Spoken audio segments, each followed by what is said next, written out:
नमस्कार, लोकतंत्र चेतना news channel में आप सभी का स्वागत है। मैं हूं वीना चौहान। आज दिन भर की कुछ खास खबरों के साथ। पलवल का गांव अल्ली का गोलियों की बौछार से एक बार फिर दहल उठा। चुनावी रंजिश थमने का नाम नहीं ले रही है।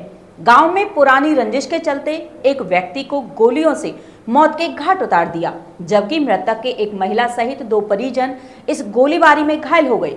ये रंजिश वर्षों से चली आ रही है, जिसमें अब तक मृतक 50 वर्षीय सुमेर व उसके भाई के अलावा उनके एक समर्थक सहित कुल 3 लोगों की हत्या हो चुकी है।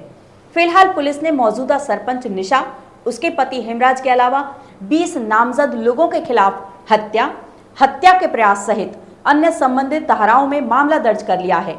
पुलिस ने आरोपियों की गिरफ्तारी के लिए टीम भी गठित कर दी है। पलवल हेडक्वार्टर डीएसपी साकिर हुसैन ने मामले की जानकारी देते हुए बताया कि गांव अल्ली का निवासी अमित ने पुलिस को दी शिकायत में कहा है कि उसकी भाभी पिंकी ने गांव अल्लीका से सरपंच का चुनाव मौजूदा सरपंच निशा के खिलाफ लड़ा था, जिसमें निशा सरपंच विजयी हुई थी।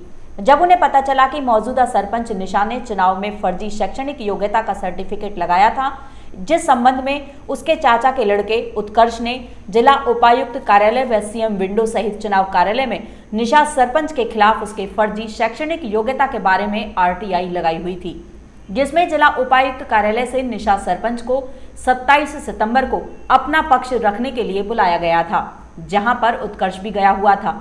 जहां लघु सचिवालय की पार्किंग के बाहर मौजूदा सरपंच निशा, पति हेमराज, हितेश और विशाल ने उत्कर्ष को आरटीआई वापस लेने के बारे में धमकी देते हुए कहा कि यदि आरटीआई वापस नहीं ली तो तुझे और तेरे परिवार को इसका अंजाम भुगतना होगा।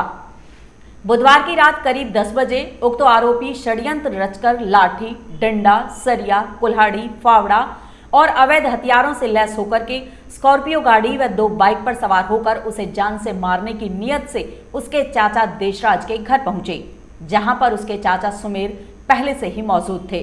स्कॉर्पियो गाड़ी को हेमराज चला रहा था। उसकी बगल वाली सीट पर यशपाल फौजी बैठा हुआ था। गाड़ी से उतरते ही सभी आरोपियों ने उसके चाचा देशराज के घर के बाहर आकर गाली गलौज शुरू कर दी। गाली गलौज व शोर सुनकर के पीड़ित और उसका भाई अमन, उसका चाचा सुमेर, चाची गुलबिरी और परिवार के अन्य सदस्य घर से बाहर आ गए। तो आरोपी सरपंच पति हेमराज व यशपाल ने आवाज लगाते हुए कहा कि आज इन सभी को जान से खत्म कर दो, कोई बचना नहीं चाहिए। जो इतने सुनते ही सभी आरोपियों ने उन पर ताबड़तोड़ गोलियां चलानी शुरू कर दी। आरोपियों की तरफ से करीब 25 से 30 राउंड फायरिंग की गई। इस गोलीबारी में पीड़ित और उसकी चाची को पैर में गोली लगी, जबकि उसके चाचा सुमेर के पेट और कमर के बीच में गोली लगी।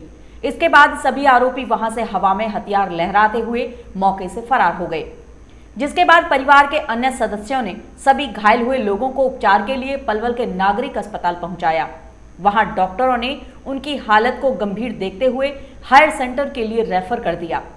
फरीदाबाद के एक निजी अस्पताल में उपचार के दौरान उसके चाचा सुमेर की मौत हो गई, जबकि पीड़ित और उसकी चाची का अस्पताल में उपचार चल रहा है।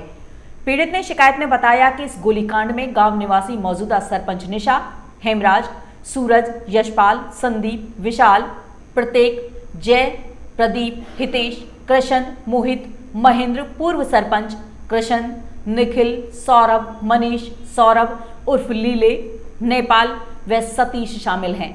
पीड़ित ने शिकायत में बताया कि विशाल, निशा, सरपंच पति हेमराज व उपरोक्त आरोपियों ने उसके पिता भरत सिंह का चुनावी रंजिश के चलते वर्ष 2016 में भी हत्या कर दी थी।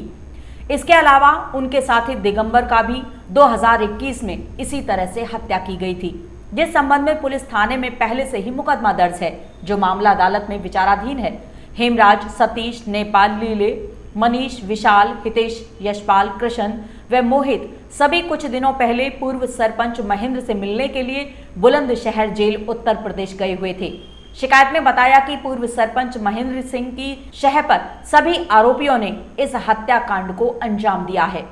पुलिस ने मामले में शिकायत के आधार पर मौजूदा महिला सरपंच सहित 20 लोगों के खिलाफ हत्या का प्रयास सहित विभिन्न धाराओं में केस दर्ज कर लिया है। मेरा नाम नारायण सिंह। नारायण जी, आपके घर में मर्डर हुआ है, क्या मामला? हाँ जी, मेरे अंकल जी हैं। क्या रंजिश है? ये पुरानी रंजिश चल रही है 2016 से। किस बात को लेकर है? ये अभी झगड़ा तो हुआ था कि जो इनका जो एक्सपायर हुई है, इनका लड़का उत्कर्ष, और जो ये सरपंच बना है, सरपंच बनी है, जिसके भतीजे और उसका घरवाला इस मर्डर में शामिल है, उस लेडीज की जो 10वीं की मार्कशीट थी वो फर्जी थी, उसकी कार्रवाई कर रहा था ये। इसे पहले भी धमकी मिली थी, दिक्कत यही थी। इससे पहले भी 2016 में भी 2016 में वो हमारे ताऊ जी थे, उनका गढ़गंगा से आ रहे थे तब हुआ था। अच्छा, और उसके बाद 2020 में 21 में होता है, 20 में होता है, 21 में दिगंबर था जो हमारे साथ रहता था, उप डिग्गल गैरम में मर्डर हुआ था उसका। अब ये तीसरा है। हाँ, ये तीसरा मर्डर है। कितने लोग हैं जिन्होंने मर्डर किया? करीबन 18-20 बंदे। किससे मर्डर किया था? तो हथियार? हाँ जी, उनके अवैध हथियार थे उनके हाथ में। अवैध हथियार? हाँ जी, कुड़ाली, तलवार, अवैध हथियार भी थे। कितनी उम्र है जिनका मर्डर हुआ है? करीबन 45 साल की उम्र। ये सुमेर जी हैं जो जी, अब तक की कैसे है? ये घर के गेट पे खड़े थे, तो उन्होंने ये घर में अंदर की तरफ जा रहे थे, जो हमने वीडियो देखी है। मैं तो उस टाइम पे था नहीं वहाँ, तो उन्होंने घर के गेट का धक्का मार के गोली मारी है। और कोई भी घायल हुआ है इसमें? हाँ, इसमें मेरी मम्मी हुई है, उसके पैर में गोली लगी है 2, और जो भरत था, भरत का लड़का छोटा, उसके 3 पैर में गोली लगी है। कब की बात है? ये रात 9:45 बजे के करीब के बाद। शिकायत दे दी है आपने? हाँ जी, अभी शिकायत दे दी है। अभी कोई पकड़ा गया है इसमें या फरार है? हाँ, इसमें कुछ जो आली का गांव से इंफॉर्मेशन मिली थी कि वहाँ चुनावी रंजिश को लेकर सुमेर सिंह और